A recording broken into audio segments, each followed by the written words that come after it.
नमस्कार, माझं व्यासपीठमध्ये तुम्हा सगळ्यांचं खूप खूप मनापासून स्वागत. दर एपिसोड आपण नवीन नवीन व्यक्तीसोबत चर्चा करतो, त्यांचे विचार जाणून घेतो.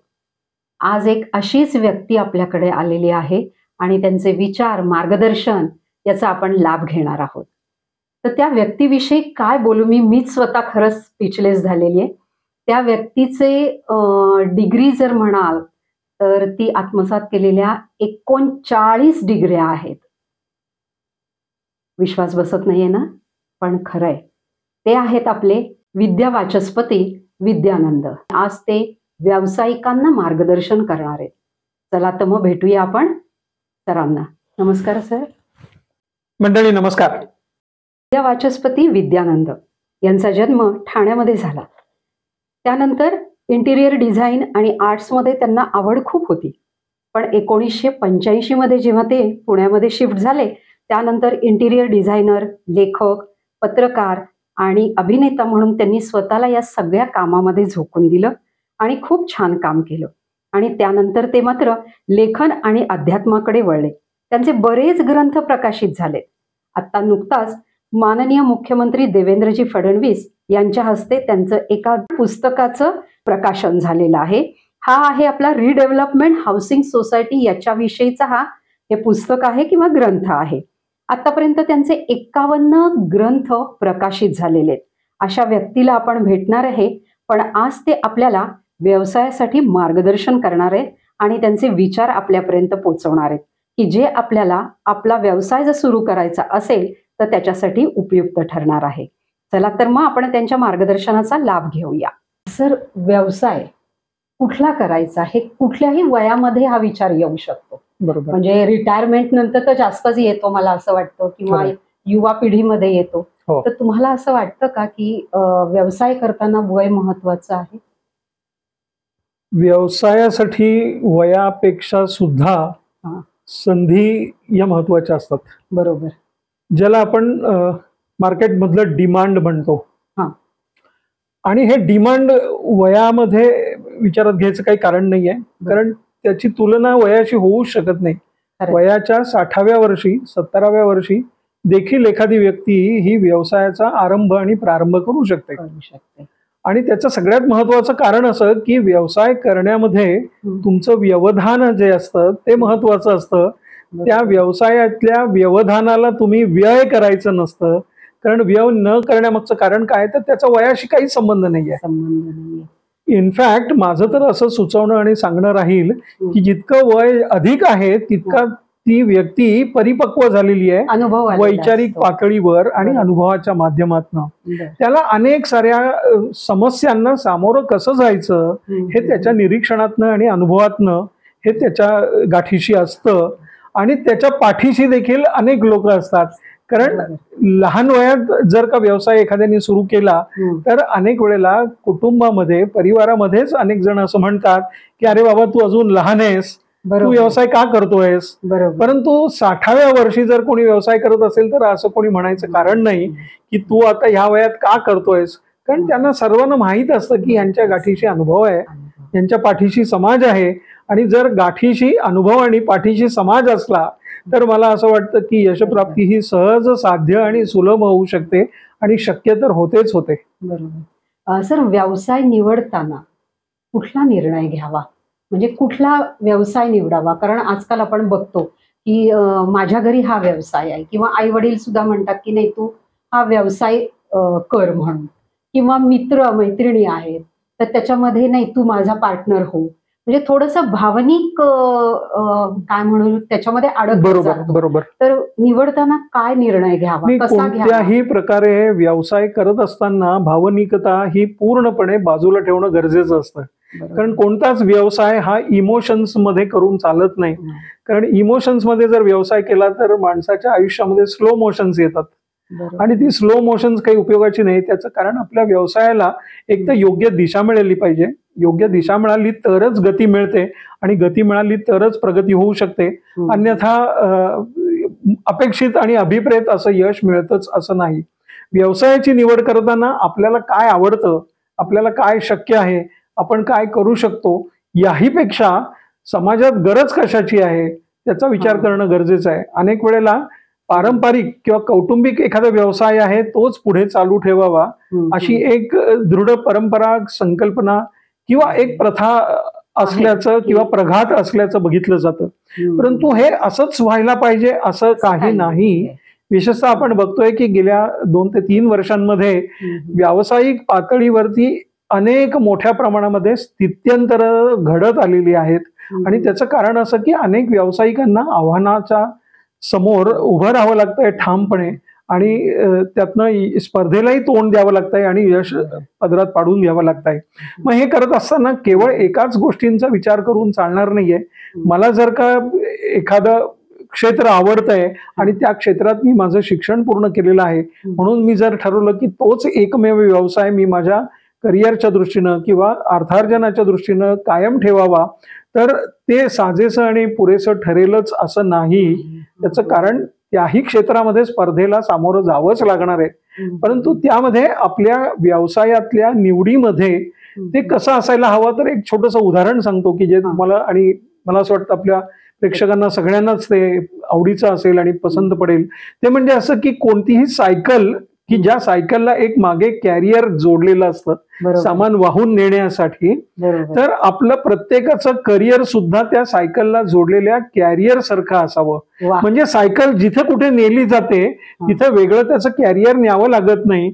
You can carry the carrier wherever you are taking your cycle. खूप सुंदर. असंच करिअरचं सुद्धा असणं अभिप्रेत आहे, अपेक्षित आहे, आवश्यक आहे की जिथं कुठे तुम्ही जाल तिथे तुमचं करिअर सुद्धा तुमच्या पाठोपाठ सोबत सातत्यानं तुमच्या सोबत असणार आहे. आणि तुम्ही कुठेही जरी गेलात आणि जरी स्थिरावलात, स्थायिक झालात किंवा नंतर स्थानिक झालात तरी देखील तुमचा व्यवसाय त्या ठिकाणी तुम्हाला अगदी सहजपणे सुरू करता येऊ शकतो. त्याचा आरंभ आणि प्रारंभ हा खऱ्या अर्थानं एखादा समारंभ करून सुद्धा करता येणं शक्य होऊ शकतं. म्हणजे थोडक्यामध्ये म्हणजे असं म्हणता येईल का की आपल्या आवड कुठली आहे आपली त्याच्यावर आपण व्यवसाय निवडू शकतो. हा, पण व्यवसायाला केवळ आवड आणि निवड आणि सवड विचारात घेऊन चालणार नाही. तर निवडलेला व्यवसाय हा आपल्यासाठी परवड ठरवू शकतो का, कारण तो आपल्याला निष्पन्न करणारा आणि उत्पन्न देणारा हा दोन्ही प्रकारे असणं आवश्यक आहे. जर आपण करत असलेल्या व्यवसायात निष्पन्न काही होत नसेल आणि उत्पन्न तर अजिबातच नसेल तर त्यात समाधान पण मिळणार नाही आणि मूलभूत गरजांची आपल्या स्वतःसाठी आणि परिवारासाठी पूर्तता देखील करता येईलच का हे सांगता येणार नाही. तर त्यामुळे सगळ्यात महत्वाचं व्यावसायिक व्यवधानामध्ये स्वतःला आपण व्यय करून चालणार नाही असं मी मगाशी म्हटलं. आणि हे व्यय करणं म्हणजेच काय की जिथे अर्थ प्राप्तीचा स्वार्थ आहे त्यातच खरं तुमचं आयुष्य समर्थ आहे आणि तरच जीवन तुमचं सार्थ आहे, नाही तर सगळं काही व्यर्थ आहे. आणि ह्याच्यासाठी आपण समाजात कशाची निवड करायला हवी आहे, समाजाची डिमांड कशावरती आहे, कशाची आहे त्याच्यावर आपली कमांड असणं गरजेचं आहे. जर का एखाद्या ठिकाणी फूड प्रोडक्ट सारखा विषय आहे की जो आपल्याला माहिती आहे की अन्न, वस्त्र आणि निवारा ह्या 3 मूलभूत गरजांपैकी आहे. अन्न हे सातत्याने लागतं, वस्त्र हेही प्रत्येकाला लागतं आणि निवारा हा देखील तितकाच गरजेचा आहे. परंतु या 3ही बाबींची गरज या पृथ्वीवरती मानव जन्म जोपर्यंत शाश्वत आहे, अस्तित्वात आहे, तोपर्यंत ती निकड अत्यंत कायमच राहणार आहे. आणि त्यामध्ये देखील आपण बघितलं तर निवारा हा कदाचित आयुष्यामध्ये 2 ते 3 वेळा तरी आपण विचारात घेतो, कारण 2 ते 3 वेळा आपलं घर कदाचित बदललं जाऊ शकतं. सुरुवातीला छोटं होतं, मग मोठं घेतलं, मग आणखीन मोठं घेतलं. त्या अनुषंगानं एखादा आर्किटेक्चर, इंटिरियर, सिव्हिल इंजिनिअरिंग असा एखादा व्यवसाय करू शकतो, कारण त्याची पूर्तता करणं शक्य आहे निवाऱ्याच्यासाठी. बरोबर. वस्त्र म्हटलं तर टेक्स्टाईल डिझाईन आलं, फॅशन डिझाईन आलं की त्याही माध्यमातून ही माणसाची गरज आहे. पण ते देखील आपल्याला काही सातत्याने लागतं असं नाहीये, कारण वर्ष 6 महिन्यांनी किमान आपण खरेदी करतो, रोजच काही कोणी खरेदी करत नाही. पण अन्न व्यवसाय म्हणजे फूड प्रोडक्ट ज्याला आपण म्हणू किंवा हॉटेल मॅनेजमेंट सारखा व्यवसाय, केटरिंग सारखा व्यवसाय की हा दैनंदिन जीवनातला अतिशय अविभाज्य असा घटक आहे की ज्याच्याशिवाय आपल्याला जीवन व्यतीत करणं शक्य नाही. आणि जर अन्न मिळालं नाही तर आपण व्यथित होऊ शकतो. आणि त्यामुळं आपल्याला अन्नाचा व्यवसाय, अन्न प्रक्रियेशी संबंधित व्यवसाय हा यशदायी आणि फलदायी आणि फलद्रूप करणारा ठरू शकतो. आणि त्या अनुषंगानं त्याच्याशी निगडीत जर का काही, त्याच्याशी संबंधित असे काही संलग्न असणारे पूरक असे काही व्यवसाय जर करायचे ठरवले तर मला असं वाटतं जास्त योग्य ठरू शकतं. आणि आपला प्रश्न जो होता की आपल्या आवडीनुसार करावा का, तर त्यामध्ये मी असं सुचवेन की एकच व्यवसाय करण्यापेक्षा आपण जर का एक 2-3 व्यवसाय सलगपणे करायचं ठरवले, समांतररित्या करायचं ठरवले, की आवडीचा म्हणून विषय घेतला मी आणि त्यात एक मी व्यवसाय करतोय, त्यानंतर लोकांच्या गरजेचा विषय आहे तो लक्षात घेऊन मी एक व्यवसाय करतोय आणि ज्यातनं माझं अर्थार्जन चांगलं होऊ शकतंय तो एक मी व्यवसाय करतोय. म्हणजे जर का आपल्या व्यावसायिक कार्यकृतीमध्ये सुद्धा जर वैविध्यपूर्णता आली तर मला असं वाटतं की कोणत्या ना कोणत्या तरी व्यवसायातनं आपलं अर्थार्जन हे अतिशय समाधानकारकरित्या प्राप्त होऊ शकतं. सर, आता तुम्ही म्हणालात अन्न, वस्त्र, निवारा, हे तर खरंच खूप छान आणि उदाहरण दिलं तुम्ही. पण जेव्हा ह्याच्यात रिलेटेड आपण एखादा व्यवसाय ठरवतो की मी हा व्यवसाय करणार आहे, तर सगळ्यात मोठा प्रश्न येतो अर्थ, धन. तर हे आर्थिक नियोजन कसं करावं? आर्थिक नियोजनामध्ये सर्वात महत्वाची बाब अशी असते की कोणताही व्यवसाय नव्यानं सुरू करत असताना खूप मोठी गुंतवणूक ही काही संयुक्तिक ठरत नाही. कारण प्रत्येक व्यावसायिकाला व्यवसायाचा प्रारंभ करत असताना प्रातिनिधिक स्वरूपामध्ये काही वस्तूंची निर्मिती करणं, काही अन्नपदार्थांची निर्मिती करणं किंवा त्याची विक्री करणं हे जास्त योग्य ठरतं. कारण प्रातिनिधिक स्वरूपात का म्हणतो, कारण तो प्रायोगिक तत्वावरती केला जाणारा असतो. म्हणजे तो एक प्रकारचा त्याच्यासाठी एक्सपेरिमेंटल बेसिसवर केलेला व्यवसाय असतो आणि त्या अनुभवातनं मग पुढे जाऊन त्याला निश्चितपणे यश प्राप्त कसं होत आहे, किती होत आहे, कधी होत आहे आणि होत आहे का हे लक्षात घेऊन त्याचा विस्तार करणं हे शक्य होऊ शकतं. पण प्राथमिकतः कोणतीही रिस्क न घेता, आर्थिक पातळीवर जोखीम न पत्करता, जर का अल्प गुंतवणुकीमध्ये परंतु गरजेचा असा विषय आणि त्यामधला जर का पदार्थ म्हणा किंवा खाद्यपदार्थ म्हणा याची जर का आपण निवड केली आणि जर तो विक्री व्यवसाय जर सुरू केला किंवा त्याचा उत्पादनाचा व्यवसाय सुरू केला तर मला असं वाटतं की त्यातनं यश मिळाल्याशिवाय राहत नाही. सर, आपण आता बघितलं की पैसा जमवाजमवी कशी करायची आणि जास्त रिस्क न घेता कशी करायची हे तर ठरलं. पण जेव्हा आपण एखादा जसा फूडचा व्यवसाय करतोय तर हे ठरलं असताना आपण काहीतरी वर्कशॉप अटेंड करावे का किंवा काही म्हणतात ट्रेनिंग घ्यावं का? अनेक व्यवसायांमध्ये आपल्याला अनेकांच्या बाबतीत असं होतं की आपण ग्लॅमरकडे आकर्षित होतो, परंतु त्या व्यवसायातलं ग्रामर मात्र समजून घेत नाही, शिकून घेत नाही. म्हणजेच काय, तर आपण आभासी दुनियेमध्ये आपण त्याचा विचार करतो की आपल्याला खूप सारं चांगलं यश मिळेल कारण इतरांना मिळतंय, मग आपल्याला का नाही मिळणार, ह्या विचारांमुळं आपण त्यातलं जे काही ग्रामर आहे, व्याकरण आहे, याकडे मात्र दुर्लक्ष करतो. पण तसं करणं हे कोणत्याही व्यवसायामध्ये योग्य ठरत नाही. आपण जो व्यवसाय करण्यासाठी जो विषय निवडलेला आहे, जे क्षेत्र निवडलेलं आहे, त्याचा अतिशय खोल आणि सखोल अभ्यास करणं गरजेचं आहे. आणि हा अभ्यास कशा पद्धतीने असायला हवा, तर एखादा शालेय किंवा महाविद्यालयीन विद्यार्थी जसा अभ्यास करतो अगदी तदनुसारच तो अभ्यास झाला पाहिजे. म्हणजे मग आपल्याला हे सगळं करत असताना एकूण 10 विषयांचा विचार करायला हवाय अभ्यास करताना आणि ते मेंटेन करणं गरजेचं आहे. कारण ह्या मेन 10 गोष्टी महत्वाच्या आहेत की जिथे logical, practical, technical, legal, financial, emotional, psychological, educational, geographical and political एवढे सगळे जर आस्पेक्ट्स आपण 10च्या 10 विचारात घेतले तर त्या अनुसरून त्याचा अभ्यास केला तर आपण व्यवसाय कशा पद्धतीने करणं योग्य आहे आणि तो संयुक्तिक ठरेल आणि यशदायी ठरेल हे आपल्याला समजू शकतं. परंतु अभ्यास पूर्ण झाल्याशिवाय व्यवसायाला आरंभ करू नये या मताचा मी आहे. कारण अन्यथा होतं असं की बुद्धिबळ खेळण्याची क्षमता असणारी व्यक्ती सुद्धा व्यवसाय सुरू करते, परंतु त्या व्यक्तीला शेवटी सापशिडी खेळायची वेळ येते. म्हणजे खूप चांगलं काम करण्याची क्षमता असून सुद्धा केवळ अभ्यास कमी पडल्यामुळं अपयशाला तोंड द्यावं लागतंय, त्याला सामोरं जावं लागतंय आणि मग भ्रम आणि संभ्रम निर्माण होत आहे की नेमकं आता काय करावं. बरोबर.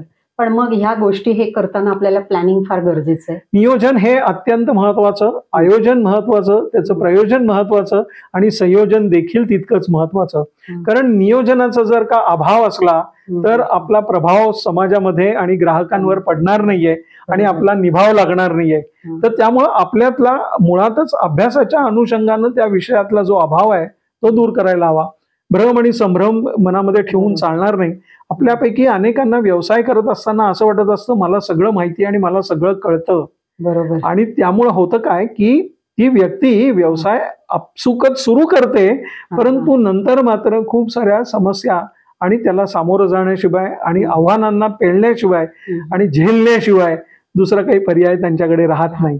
तर त्यामुळं आपल्याला फार काही माहिती आहे या भ्रमात न राहता आपण रीतसर समव्यावसायिकांशी सल्लामसलत करून त्यांना सांगण्याची गरज नाही की आपण तो व्यवसाय सुरू करतोय, परंतु ते तो व्यवसाय कशा पद्धतीने हाताळतायत हे अभ्यासण्यासाठी त्यांच्याशी चर्चा जरूर करावी. काही अशा म्हणजे मी असं म्हणेन की यशोगाथा वाचण्यापेक्षा अभ्यासातल्या साठी यशोगाथा वाचण्यापेक्षा सुद्धा अपयशी ठरलेल्या लोकांच्या व्यथा ऐकाव्यात. कारण का तर ते नेमके कुठे चुकले, त्या चुका आपल्याकडनं तर नाही ना होणार याची आपल्याला एक प्रकारे जाणीव होते किंवा त्याची आपल्याला अभ्यासाच्या दृष्टिकोनातनं कल्पना येऊ शकते. आणि तसा अभ्यास जर का आपण केला की त्या कथा आपल्यासाठी बनवाव्यात, त्यांच्या व्यथा ज्या आहेत त्या आपल्यासाठी कथा म्हणून उपयोगात याव्यात. आणि तसं जर केलं तर मला असं वाटतं त्याच खरं तर आपल्यासाठी अभ्यास करण्याच्या दृष्टिकोनातून उपयोगाच्या ठरू शकतात. बरोबर. तर याच्यामध्ये आपण बिझनेस ठरवतो की हा करायचा किंवा तो करायचा, याच्यात जोखीम किती महत्वाची आणि ती आपण पॉझिटिव्हली कशी घ्यावी? जोखीम व्यवसायामध्ये नेहमीच 100% असते.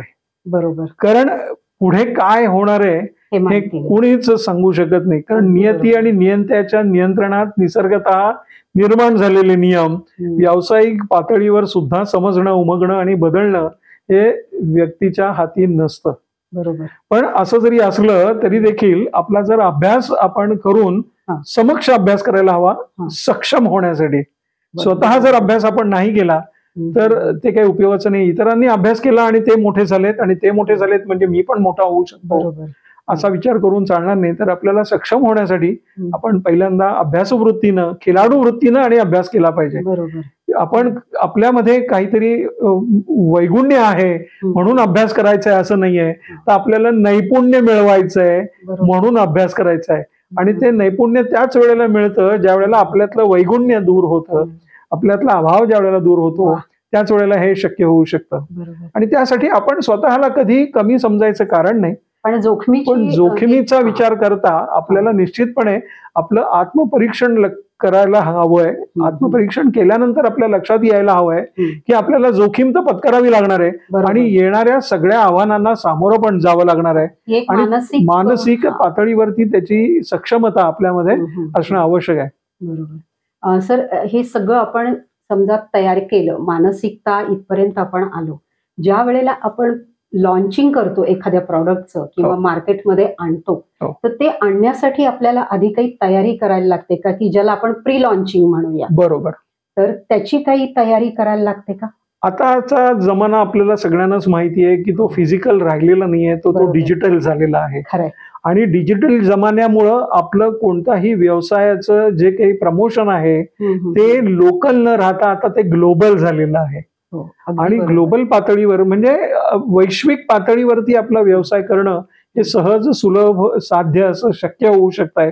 आणि त्याच्यासाठी आपण आपली पूर्वतयारी करत असताना निश्चितच डिजिटल स्वरूपामध्ये काही प्रमोशनल ऍक्टिव्हिटीज जर सुरू केलेल्या असतील, जसं आपल्या स्वतःच्या व्यवसायाची एक वेबसाईट तयार केली, त्याचं सोशल मीडिया मार्केटिंग सुरू केलं, त्या व्यतिरिक्त आपण काही व्यक्तींना त्याच्या काही सोशल च्याच माध्यमातून, जसे व्हॉट्सअप ग्रुप्स असतात, फेसबुकवरचे काही ग्रुप्स असतात, इन्स्टाच्या माध्यमातून असेल किंवा लिंक्डइनच्याही माध्यमातून आपलं काही स्वतंत्र प्रोफाईल तयार करून घेतला, तर सोशल मीडियावरच्या सर्वच्या सर्व प्लॅटफॉर्म्सचा आपण अतिशय सुयोग्य असा जर का उपयोग करायला सुरुवात केली तर त्या माध्यमातून आपण जागतिक पातळीवर आपलं प्रोडक्ट लॉन्च होण्यापूर्वीच आपण पोहोचलेले असणार आहोत. कारण कोणत्याही व्यवसायामध्ये ब्रँडिंग हे अत्यंत महत्वाचं असतं, पण त्या ब्रँडिंगच्या अगोदर बॉन्डिंग महत्वाचं असतं. आणि हे बॉन्डिंग कोणाबरोबर व्हायला हवंय तर जगातल्या प्रत्येक ग्राहकांबरोबर व्हायला हवंय. घटकाला आणि घटकेला, म्हणजे कुठलाही घटक जो आहे तो प्रत्येक घटकेला, प्रत्येक घटकापर्यंत घटकाभर का होईना हा पोहोचलाच पाहिजे. म्हणजे आपला घटक म्हणजे काय तर प्रोडक्ट आहे ते प्रत्येक घटकेला म्हणजे प्रत्येक वेळेला, कारण जो दिखता है वही बिकता है. If you are not in front of the public then they will not remember you, they will not recall you. म्हणजे तुम्हाला जर का त्यांना स्मरणात ठेवायचं असेल तर तुम्हाला सातत्यानं समाजाच्या आणि तुमच्या ग्राहकांच्या समोर राहणं हे गरजेचं आहे, अविभाज्य घटक आहे आणि अनिवार्य देखील आहे.